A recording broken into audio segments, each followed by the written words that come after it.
Good morning, everyone. Welcome to the SCDRP webinar. This morning, we'll be hearing from Julie Shiyou-Woodard, who's President and CEO of Smart Home America. For those of you who were at the Jacksonville meeting in 2020, in the days where travel was a regular thing, you may recall that Julie with Alex presented on the Fortified Homes Initiative. And with the busy 2020 hurricane season, especially in the Gulf, this program was put to the test. So we'll be hearing an update on how the Fortified Homes program fared, and we'll also be hearing about a new initiative of the South Atlantic Mitigation Guidebook. Some general housekeeping tips. In the control panel that you have for the webinar, you'll see a handouts tab. In that handouts tab, you'll find the South Atlantic Mitigation Guidebook, which is the topic for today, and also the Gulf States Guidebook, which is a completed project that was also done by Smart Home America. They're both attached. You can download them and follow along. And they were also attached to the email that you received yesterday. If you have any questions during the seminar, please feel free to write them in the questions tab in your control panel as well. And towards the end, Julie will provide some contact email to submit your feedback on the guidebook if you'd like to provide a little more than just what you can say here. And thanks again for joining us. And without further delay, I will pass it on to Julie. Julie, welcome, and thank you very much. Thank you, Bara, for having me. Good morning, everyone. I hope everyone is doing well this morning, and I hope you are having a bit of beautiful weather, because we surely are here in Mobile, Alabama, considering yesterday's storms that went across our state, but it is gorgeous outside. We are going to start off this morning with a poll. So let's see. And I know that Barbara and Graham Green with Smart Home is hidden in the virtual background somewhere helping with this. Julie, you ready to launch the poll? Yes, ma'am. Okay, so folks, notice House 1.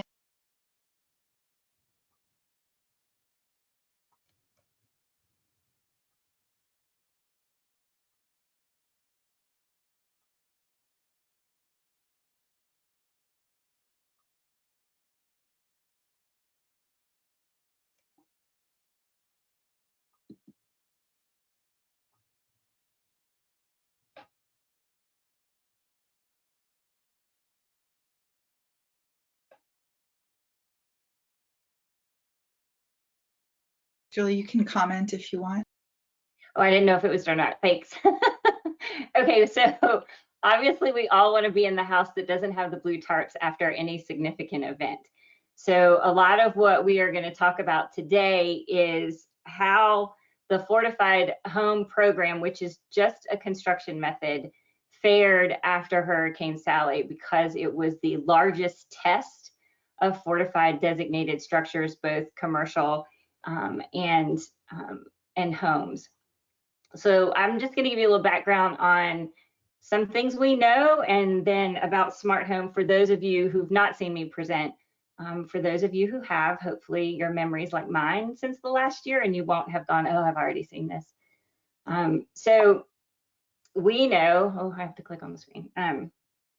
We know that 2/3 of the homes in America are underinsured, which means that, and they're also, it's on an average of about 17% underinsured. So if you have a $200,000 home value, then that means as a family, and this is 17% underinsured, right? You're about $34,000 in the hole. So if you think about that, it means that if you have a total loss on your home and you have an insurance policy, and you're not completely insured with replacement costs and all of the riders that you need, then for you to be whole again or to rebuild, you need $34,000 on average, give or take, right, in a savings account that you can tap. I would wager that not many of us on this webinar today have that in the bank, as I think the stat goes that there's some really low percentage of Americans that actually have $500 in the bank at any given time. When it comes to small businesses, we know that 75% of small businesses are not insured or underinsured. So an average underinsured amount of 40%, I mean, that's significant if you're a small business or you're a mom and pop. So 40% of small businesses don't reopen. We saw this after every hurricane since 2017 with Hurricane Harvey. And I think that's the 1 in 4 stat that you'll hear, that 1 in 4 businesses don't reopen after a disaster. And that actually goes up as the weeks go by, as recovery in significant events such as Harvey and Michael, and now this past year, Laura. The recovery time on average now from a significant event, a Cat 4 or Cat 5, is up to 6 years on a community for them to really get back. And I will say though, that Louisiana and Mississippi still have not 100% recovered from Katrina. So at Smart Home, we're really looking to influence the way communities build so that they are sustainable and resilient. And we know what to do. The science is there, the knowledge is there, there's no more questioning, there's no more research that needs to be done. We know how to do this. So at Smart Home, which we are not the Internet of Things, and I know that Smart Home is really hard, we actually named ourselves 10 years ago. This was before my time, but it was before a smart home was even a thing. Now, of course, a smart home is really a smart home, right? Alexa greets you at the door, your refrigerator puts your shopping list together. So the premise of our smart home, and actually I've decided, I think I need to start saying that Smart Home America is renaming smart homes or redefining smart homes. I was thinking about that this morning. But really for us, a smart home can take the wind and the rain and the rising water. It can survive a significant weather event. It is properly insured that when it is affected by a significant weather event, that family can be whole and recover in a very short window of time, that it's energy efficient, so it's a sustainable and it's an affordable place for that family to live.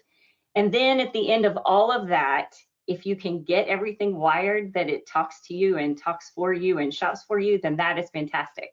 But if you spend all of the capital to get a smart home, but it gets blown away in a storm or it floods, then really, is it smart? So that's sort of where we come from. And our job is really to educate as many people as possible. And we have great partners in this that either walk along with us, do research to help answer questions, or fund the activities that we do to educate. We're located in Mobile, Alabama. As I said, we're all still virtual because we're in a co-working space, so we are not going back for a little while. And our job is to educate. It is to get to all of the entities that touch a built structure, for them to understand the fortified method, be it home or commercial, and why is it important to them? Why should they care? So today we're going to talk a little bit about fortified commercial and fortified home. These are both programs of the Insurance Institute for Business and Home Safety, or IBHS. And if you were in Jacksonville, you saw Alex Carey with me. We typically co-present together. We are both nonprofits. We both gain most of our funding from the private insurance market because they're the ones that take most of the losses when damaged property incurs a loss and there is a payout. So they want things to be built strong and they want them to last. And so they want to be able to reduce the risk of what they're insuring. And so we believe in fortified, and so we educate on it. So these are all the states that have fortified designations in them.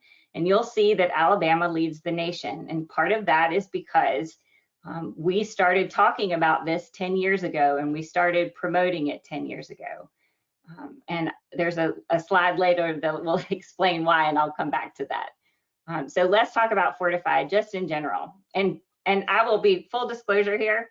I'm looking at you in the camera and I'm looking at a big screen, but I ramble. And so to keep me on track, I have a second computer in front of me with a script because you can't do that in webinar. So when I'm looking down, it's not that I don't like you anymore. It's that I'm making sure that I'm staying on track. So fortified is voluntary. It is not required. There is not a community that forces anybody to do that. We do have it in code in many communities so that it levels the playing field for pricing when it comes to bids.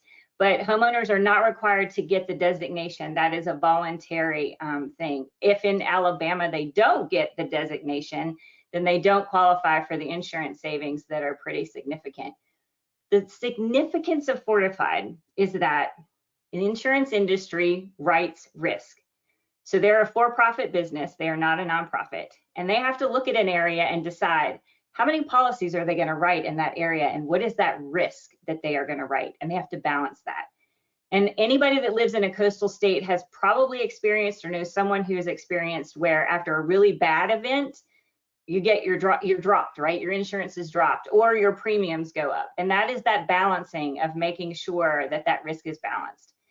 Fortified is the same methodology if it's coastal or if it's inland, no matter where in the United States, which sort of gives a guarantee the insurance industry that that house is built or roofed to a standard that is a guaranteed reduced risk because it is based on science.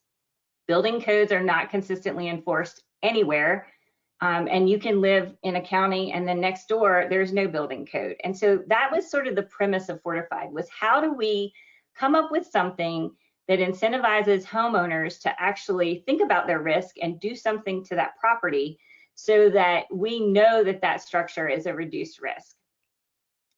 Every level is different, so you have to start with bronze, which is just the roof, because the roof is the first defense layer against Mother Nature, and it is where most of the loss every year is incurred. And then there is silver and there's gold, and you can't get to gold or silver without starting. I said bronze. I know Graham is breathing in a bag right now. So it used to be bronze. It's now Fortified roof. So the levels are Fortified roof, silver, and gold. And just know that's the first time I've said Fortified bronze in 3 years. Thank God Alex Carey is not on this. So right now we are right about 25,000 designations in the United States.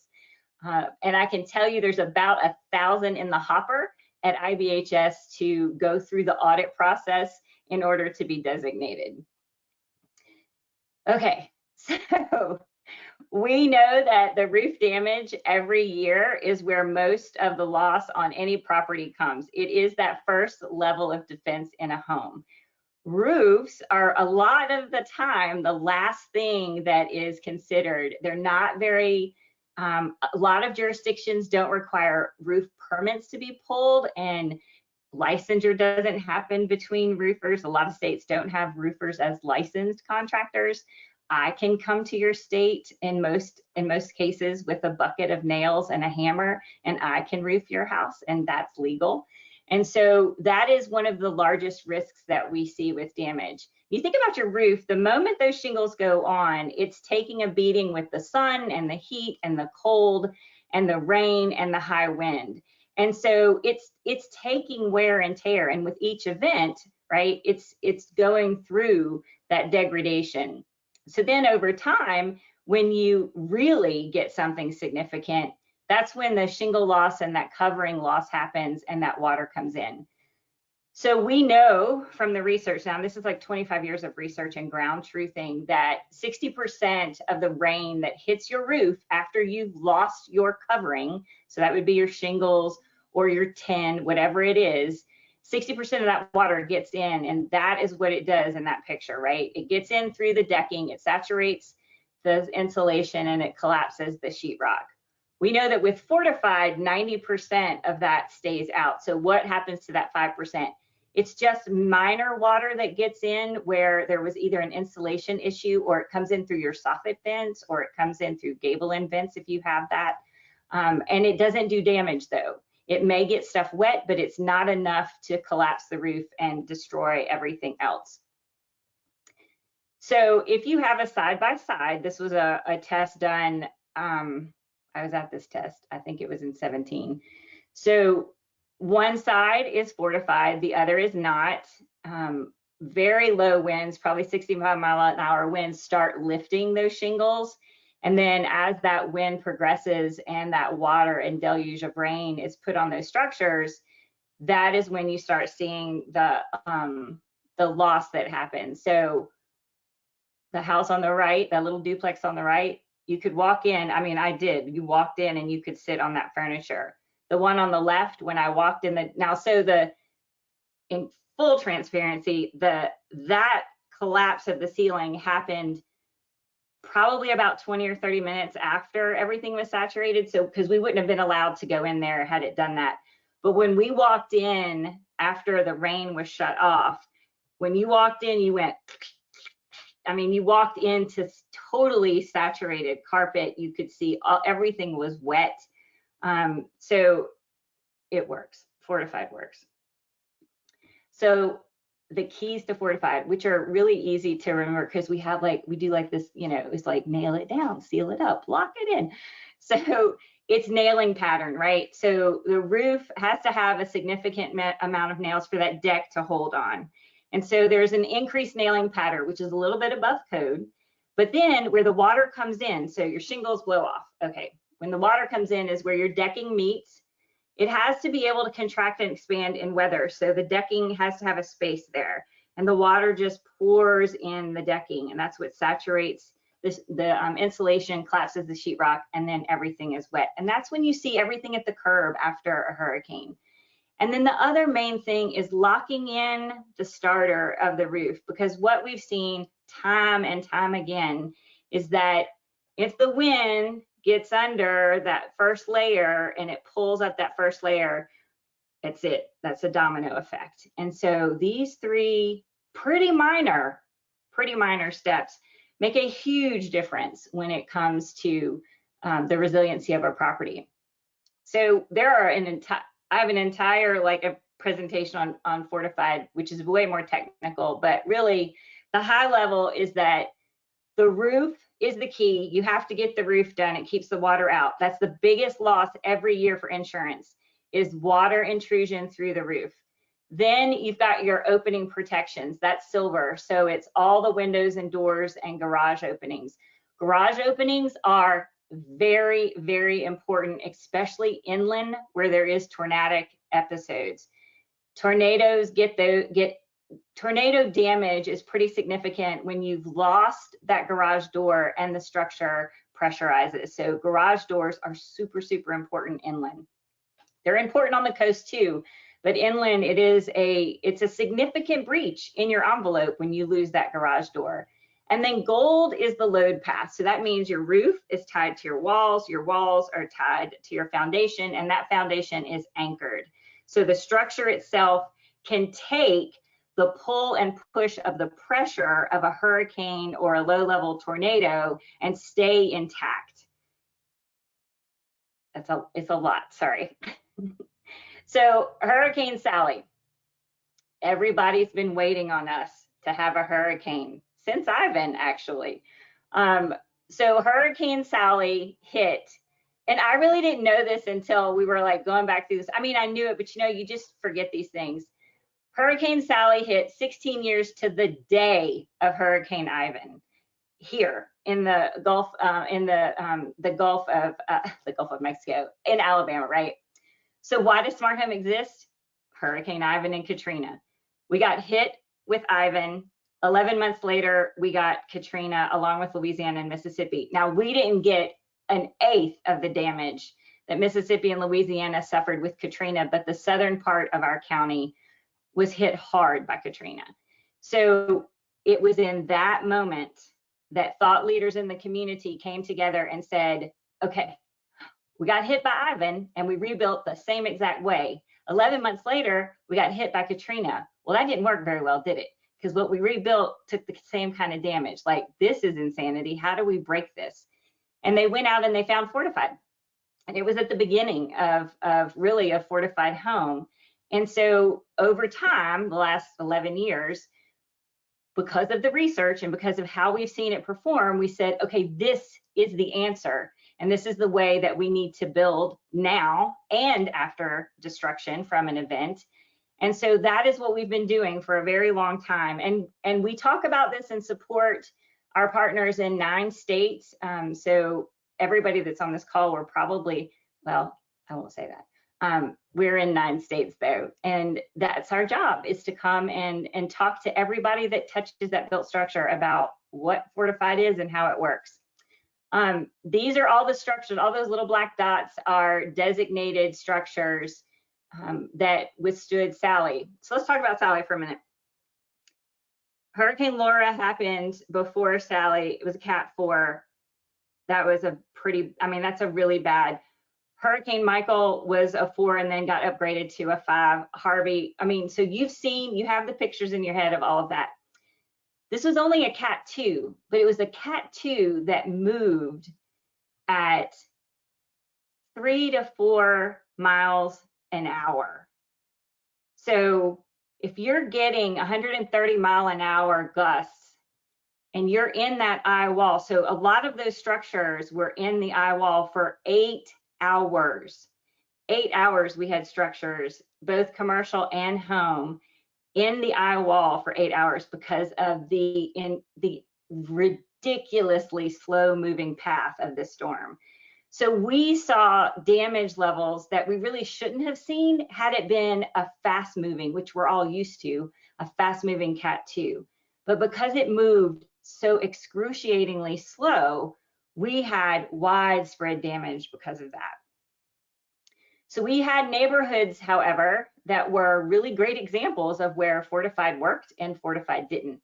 And that house in the middle was a neighbor that you'll hear from who had a fortified roof and a fortified house, and his neighbors in the neighborhood did not. The yellow house is a fortified gold house. And you can see that it looks pretty unscathed, where its neighbors, which were not fortified, have significant damage. Some of them lost siding. You've got roof damage. Everywhere there's roof damage, there is water intrusion. And some areas were really significant. Pay attention to that third panel right there. I don't know if you can tell that it's a metal roof over a shingle roof. I promise you that's happening in every place that you live. If it is not in your local building code that you cannot double layer a roof, that is the damage that happens. We saw so much of that after Sally, where people want to upgrade to a metal roof because they believe it's strong and they understand that it's resistant to wind. And then the contractor comes in and puts it over the shingle roof. That does not work. A lot of areas do not allow that, but if your roof is done on a Saturday and your community doesn't require a roof permit be pulled, that is happening a lot. And we saw a lot of that kind of damage after Sally. So this is that house that you saw, and you're gonna hear his testimony. You know, one of the biggest blessings that I've been able to see is myself not having any damage, because I have a fortified roof and I didn't have the need for tarps, and I didn't have the water and storm damage. Is I've been able to use my time that I had when I would be working on my house to help others. And that's one of the biggest things people need right now is help. You know, knocking on doors and meeting some of your neighbors for the first time and saying, hey, what can I do to help? And, you know, putting tarps up and taking carpet and furniture to the road.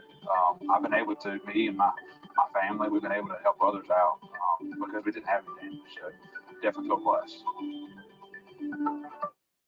That played out in neighborhood after neighborhood where there were fortified homes with other homes that were not fortified. And this next one is a wonderful woman who lives in a predominantly African-American community that we worked with many years ago to start trying to get as many of the roofs in there fortified. And she had a fortified roof. And so her experience was very similar.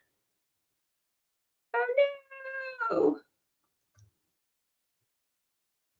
Oh, I don't have her testimony. Oh, okay. People said it sounded like a train, but I didn't hear anything. I was confident that my roof was gonna hold it up, and it really, no shingles or anything fell off my roof. It was just like nothing that never happened to it. But there's people that did have a fortified roof. Their shingles came off, and that made me feel very blessed to have a fortified roof.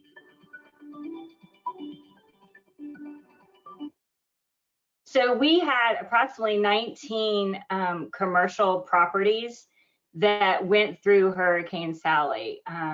We had 14 with just that roof designation, for silver, which means they took in opening protection, which means they had an approved shutter system. So opening protection means that depending on your wind zone and depending on the pressures, whatever that opening protection is that you're putting on your structure has passed the missile test for that zone.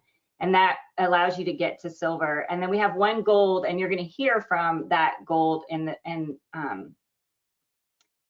a couple of videos. It's a chiropractor office that had just finished in that year building a brand new office and built it to the gold standard. So this is part of our Gulf State Park, the series of buildings at the Gulf State Park, and it's just a good example of fortified, not fortified from a commercial standpoint. And then you're going to hear from the general manager of the lodge. So this was the very first commercial fortified project that was done, and this is actually a Hilton project, but this is a Gulf State Park lodge, and all of the buildings in the series of buildings within this are at that gold level, if not silver. Currently, we have approximately 10% of our associate base living in-house along with their families because their residences weren't fortified. The fact that we can provide them with a hot meal and a place to work, and that if you think about it for just a moment, we have over 300 associates at this hotel. Each one of them have a job moving forward because this was a fortified building. So what does that do for their morale? What does that do for this community? What does that do for our economic sustainability? So the significance of that, I mean, it's obvious, right? They were able to take in-house their staff. A lot of neighborhoods look like this, right? So there was that loss of shingle, water intrusion. And you can see this neighborhood, and you can see back the neighborhood behind, all the stuff at the curb. So that's everyone's stuff that was saturated. Those families are not getting back into those homes very quickly. Whenever you go through this kind of event, and I'm going to take a leap of faith and assumption that all of you at some point are either very aware of that recovery period, or you've unfortunately lived through that, or know someone that's lived through that. You have to think about what happened when Sally hit. We'd had Laura, we then had Sally, we had, and then in that, after that, we had Eta and Zeta between Louisiana and Florida, right? What happens when you have that many storms in, within that short time period?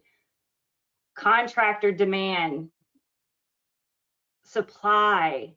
I mean, it just all takes that hit and that burden. So it takes a very long time to just get simple repairs done. If you've had that much water intrusion into your home and things have been saturated, especially in the Gulf of Mexico and on the South Atlantic coast where you have humidity, everybody deals with this in the summer months, you're going to have the potential of mold, and then just the displacement. Where are you going to stay? Contractors come in from all over. The ones we don't very much like are the storm chasers that come in and they take up the hotel rooms, and then where do you stay? I mean, it's sort of a very vicious cycle. Graham just said that there's a question from Catherine, why does a metal roof over a shingle roof more vulnerable? Because so let me take a breath and say, okay, so the metal roof has to have purlins, which is it's a stripped down piece of 2x4 basically. And if you're a contractor on the call, and I get this wrong, I apologize, but you do a schedule, which is just a spacing of the strips of wood, and then you attach the metal through that into the roof. What happens is they don't always, because there is an entire roof between the metal roof, the decking, and the rafter underneath that first level of decking, it doesn't always anchor. And you can't lock in the metal roof. Remember that slide where it was seal it up, nail it down, lock it in? You can't lock in that double roof. So the wind gets between the roofs and lifts the roof. And it's very hard to get that anchoring into the rafters through the metal roof, through the asphalt, and into that raftering. And so it's just weak, and it tends to fail in a significant wind. I hope that answered your question. If not, find me. Okay, this next one is an interview with the One Gold business that we had. Seeing what this storm did, as slow moving and as powerful as the winds were with all the trees going down, we're thankful that we went fortified, and it means everything. We're able to help people, and we're able to keep our business moving forward. Homeowners, builders, and leaders in these communities made choices to build stronger, to build fortified homes, to put on fortified roofs. And you can clearly see the differentiation as you drive through communities. The thing that sort of lifted my spirits the whole time is getting these texts from clients who are all of our clients with their fortified homes and businesses are in great shape. You're going to have a stronger building, you're going to save money on your insurance, and overall you're going to have that peace of mind that when a storm does come, you're not going to have to rebuild. These are the kind of choices that can be made all along the Gulf Coast in ways that when hurricanes, some of which may play out with rapid intensification, as they play out and come up off the Gulf, these homes survive. So that was Hurricane Sally. All of that was Hurricane Sally. And that was because it was the largest test on the fortified designated structures that we have to date. This is an interview with a homeowner from Hurricane Michael. So the yellow arrow shows where his house is. He was in the worst part of it. There'll be another shot that shows you the area that his house. So this is Mexico Beach. Everybody saw the Sand Palace, right? That house that it was shown on the, it was in the New York Times, the Washington Post, Wall Street Journal. I mean, it was everywhere, right? That house was over-engineered though. I mean, it's a very expensive house that you were seeing in that one. This house, this gentleman's house, is a normal priced house, a house that, if you are someone who can live in a beach community, could afford to build, and it was a fortified gold house. And that's just a looking down at his area. And then this is that yellow, if you look in your top right, that yellow arrow shows where his house is in that Mexico Beach. So you can see all of this destruction, and he's on that back canal. And I don't think,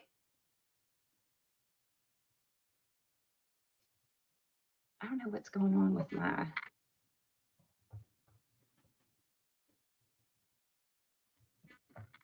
my video.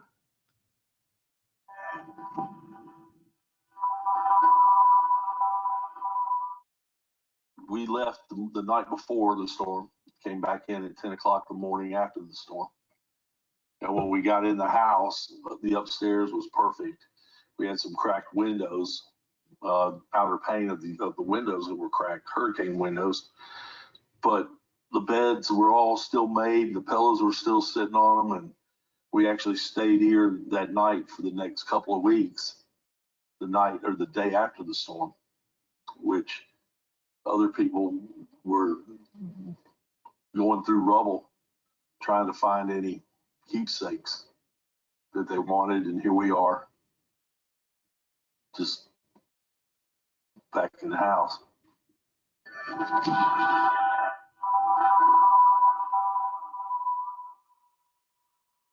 So he did have about $2,000 worth of some exterior damage, but wasn't enough to trigger his insurance. It wasn't enough. It was below his deductible, and so he made those repairs, but they were able to be there, and they were able to stay there, and they still. I mean, Mexico Beach is one of those communities that, on average, it's going to take 6 years for them to come back completely. That's just the average that communities are seeing, and if you want to know who that stat's from, you'll have to ask me, because I'm pretty confident it's FEMA, and it's how they measure the length of time of federal dollars going into a community and that community being whole again. And I have to look that up. And we learned that in Harvey because we were in meetings on the ground with federal teams, but someone should probably pressure me to fact check that. So that is your update about what's been going on with Smart Home America and how did everything fare after the 2020 hurricane season. I'm gonna quickly, as Graham is asking me, how much more expensive is it to build a fortified home? And okay, so building a gold fortified home from the beginning, that's a brand new home, you're looking at a 1 to 2% increase in cost. So it's not very much. We have volume builders, you know, that build entire neighborhoods, that they saw an increase of about $2,000 when they were building. Now they're building on scale, but for a regular homeowner, it's about a 1 to 2% increase. If you're talking about just doing your roof, if it's time for, so every house in a 30-year mortgage gets a new roof. And the way that the market works right now, because of the last couple of hurricane seasons, the insurance market hardened. And that just means that it's harder to get insurance, it's harder to get a really good policy, and pretty much everybody's premium went up a little bit. If this season is as bad or worse than last season, we're all going to experience those parameters. So getting your roof redone in a lot of cases will help you with your insurance, no matter where you are, because the insurance industry right now is very tentative about where they're writing. So you're looking at like a $500 to maybe $1,200 increase when you're getting, and that just depends on the square footage of your house, right? So how many squares is it going to take for them to re-roof? I can tell you that after Sally, I had to re-roof. So right across behind me and across the street is the house that my sister lived in while she was in college, and my dad has retained it as a rental, and I had to get it re-roofed after Sally. And we only saw, I think it was like an $800 difference, but Dad's gonna save that on insurance in like the first 24 months. So it balances itself. The hardest one to get to is when you're in an existing house and you want to go to silver, because silver is the window protection, right? And you have to really shop and you have to be really educated when you're doing your window protection. But the easiest things to do is re-roof and get fortified roof. Or if you're building new, it's super affordable because a lot of coastal communities are at the latest building code. And so that price difference is really, really small. Inland, it's much more affordable to get to those standards. All right, let me see. Graham's reminding me to tell you that, I think he's reminding me to tell you that code is the base, right? So by law, let's all remember what code is. Building codes are by law the least you can do to a structure. So no code guarantees that your structure will survive a significant wind, rain, or flood event. It is by law meant to stay intact so you can escape the structure. Building codes only address life safety. That's it. They are not written or enforced to take property protection into account. So that's where fortified bridges the gap. So building codes are life safety. So it means that you can escape a burning house, or you can escape a house that is in a level of a tornado that you need to get to a safe room, or just avoid destruction, right? So it holds together or it protects you from fire rapidly. That's the way that the internal walls are done, just life safety. Fortified bridges that gap and takes all that life safety and it adds property protection. So that's all the stuff in your house, right? So fortified keeps all the stuff in your house from being destroyed by water. All right, let me make sure I'm not missing any questions. Okay, so we're right at 36 minutes, so I'm gonna get us to one of the products. So I'm gonna quickly just show you, this is our don'tgoof.org series. We have Don't Goof When You Re-Roof. Remember, our main thing is to educate, educate, educate, and help people make good decisions when they're moving forward. Anybody can go to this site. We have Don't Goof Flood Proof. This is live and it will continue to get better over time because we have a technical advisory committee across the United States that's helping us with that. That's our main website, smarthomeamerica.org. This is the premise of what we're about to talk about. So the Gulf of Mexico Alliance asked us a couple of years ago to create a mitigation guidebook for the Gulf of Mexico. So what were all of the programs, funding sources, and ways for communities to mitigate? So we did that for them. And then, I don't know when,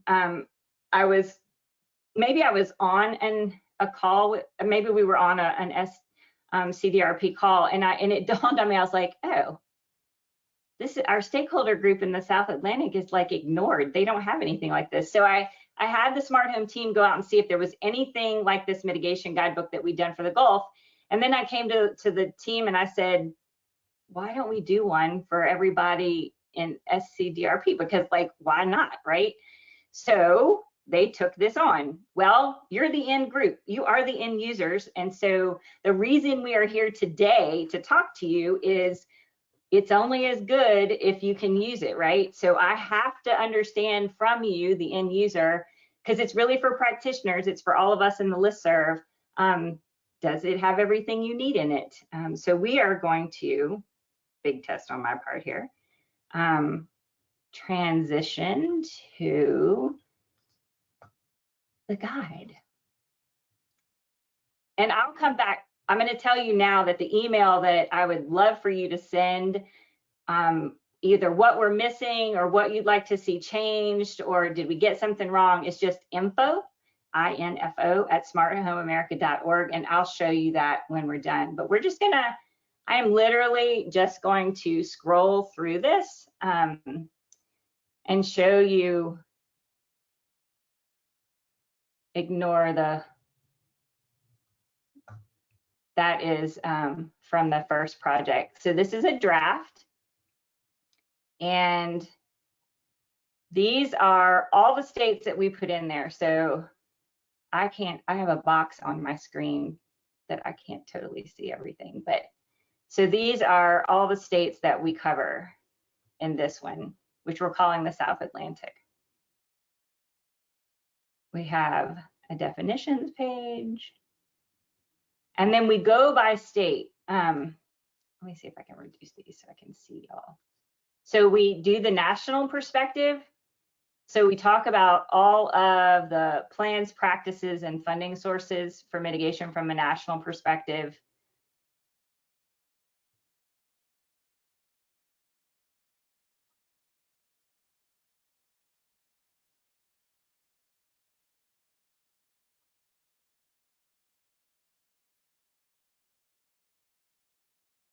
And then we go by state.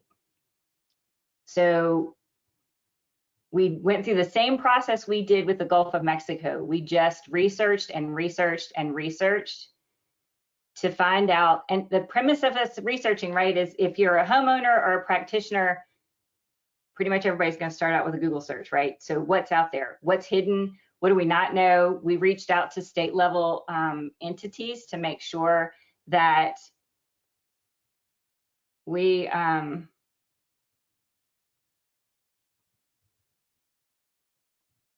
oh, Graham's saying to tell you, we note when we do not find something, like it'll say that we couldn't find it, like right here, tax credits, no state-based tax credits were identified at the time of this publication. I think we're still in Delaware. Yeah.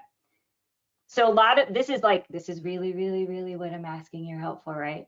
Because this is for you. Like, if you know of something that needs to be in here, let us know, because it'll be live on our website for anybody to download and use. And it's just meant to be a one-off. I will tell you, Florida's in both the Gulf of Mexico and the South Atlantic for obvious reasons, right?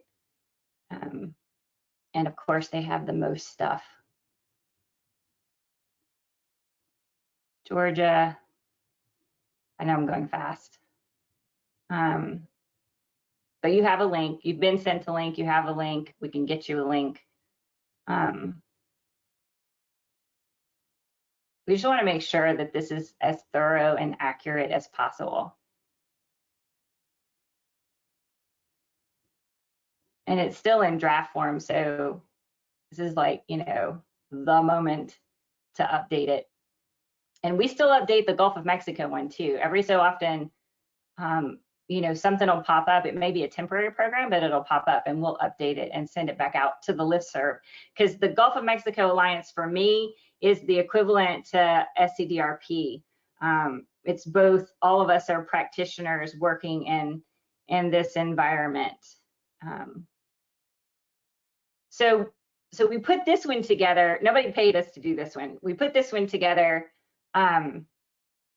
basically because I was on an SCDRP and I went, hey, what would it take for us to do this? How many hours? Like, can we get this done without somebody paying us to do this? Because one, it's not fair. We're on both listservs. You know, we care about both groups. Our Gulf of Mexico practitioners really appreciated that Gulf guide, and so that was basically what we did. All right, so I am going to escape. Maybe not. I'm going to do that. I'm going to go back to here.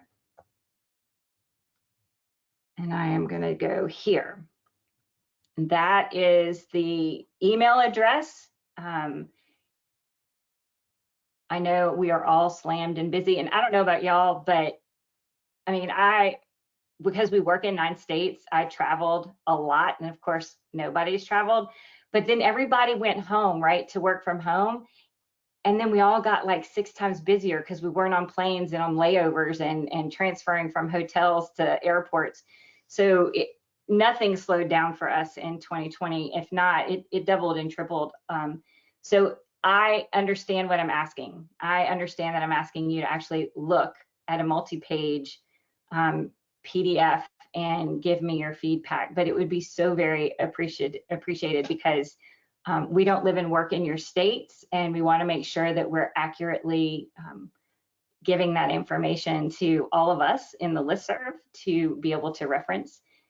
So getting your feedback would be super, super awesome. Let me check all my notes from Graham to make sure.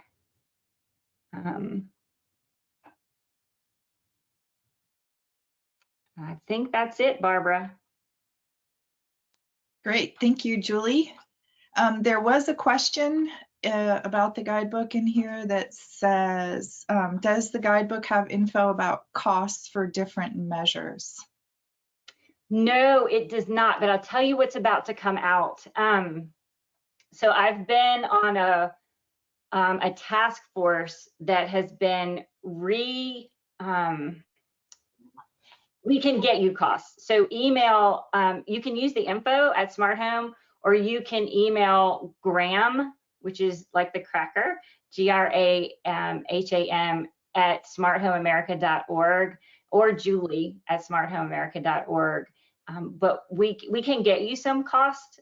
We do have some cost information we can share with you that we've worked with IBHS because that's the #1 question, right? Everybody wants to know how much more expensive is it? Is it too much more difficult? You know, who does it? So we can get you that information. But there is going to be a guide coming out, HUD funded, sort of a revamp of a construction best practices that they did, oh my gosh, like 17 years ago, maybe. They partnered with the National Home Builders Association and their subsidiary Innovations Laboratory.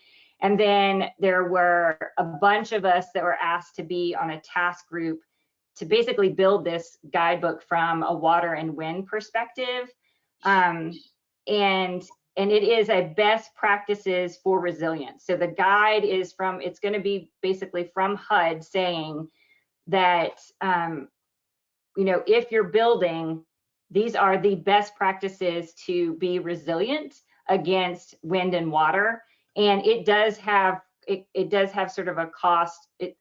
It's supposed to have like a dollar figure thing. It's not going to have like you know, $22.58, but it will have like dollar signs.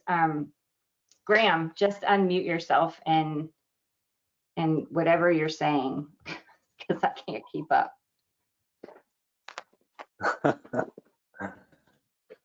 Hi, everybody. Julie, what I was texting was the guidebook. The mitigation guidebook wasn't designed to provide, real in-depth detail about any one specific mitigation measure or construction technique, rather to gather high-level resources for taxes, policy, or federal guidance for practitioners. In one kind of handy, little guidebook you could throw on your shelf or in a file. Nice, thank you. Well, great information and great presentation. Thank you so much. This webinar is being recorded and it will be available on the Socorro YouTube channel under the SCDRP playlist. And for those of you still on, if you would like to share what you're working on or any information about updates in your states or territories or regions, please feel free to contact me and we can make that happen. So thanks again, Julie, for everything, for the great information in the handbook. And yeah, be safe out there, everyone. Have a good one. Thank you. Thank you.